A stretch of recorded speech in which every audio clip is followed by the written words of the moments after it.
Savez-vous à qui appartient la chaîne de télévision TF1?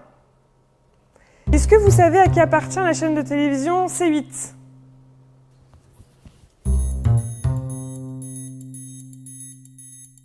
Cette séquence est née d'un constat, on parle finalement très peu d'économie des médias avec les élèves.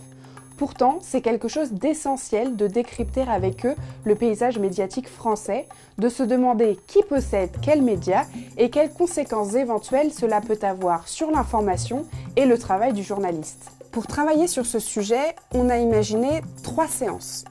Dans la première, à partir d'un graphique et de leurs recherches, les élèves redécouvrent qui possède les principaux médias nationaux privés. C'est à ce moment-là que les élèves prennent conscience de la concentration des médias et constatent que l'essentiel des médias privés est aux mains de grandes fortunes.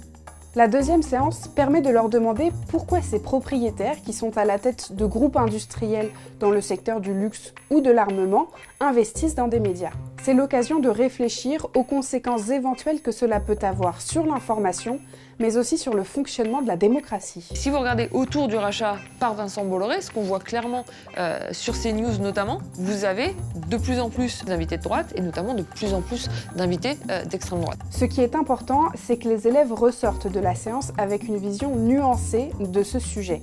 Un propriétaire peut avoir une influence sur la ligne éditoriale d'un média, mais pas toujours. On a un certain nombre de médias qui ont une ligne éditoriale qui a tendance à servir les intérêts économiques ou financiers de leurs actionnaires. C'est un choix, c'est leur choix. À côté de ça, c'est pas ma vision des médias. Ma vision des médias, c'est qu'on doit avoir des médias pour tout le monde. Et on terminera cette séance en observant comment les journalistes peuvent garantir l'indépendance de leur travail. Bonjour Raphaël Baquet, Bonjour. Vous êtes grand reporter au quotidien Le Monde. Plusieurs actionnaires, c'est l'idéal au fond, parce que vous n'avez pas quelqu'un qui a la main sur le journal, un actionnaire unique. Avec l'interview de la journaliste du Monde, les élèves découvrent les mécanismes mis en place pour garantir l'indépendance d'une rédaction. Ce problème de la concentration des médias n'est pas propre à la France.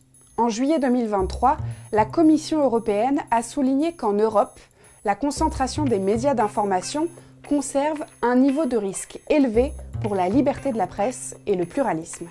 Je trouve que la séance, elle s'est vraiment très bien passée avec les élèves. C'est vrai que c'est une activité pratique, clé en main, avec une grande diversité de supports. On leur a apporté de nouvelles connaissances parce que l'économie des médias, c'est un sujet qu'on n'avait jamais abordé en EMI auparavant.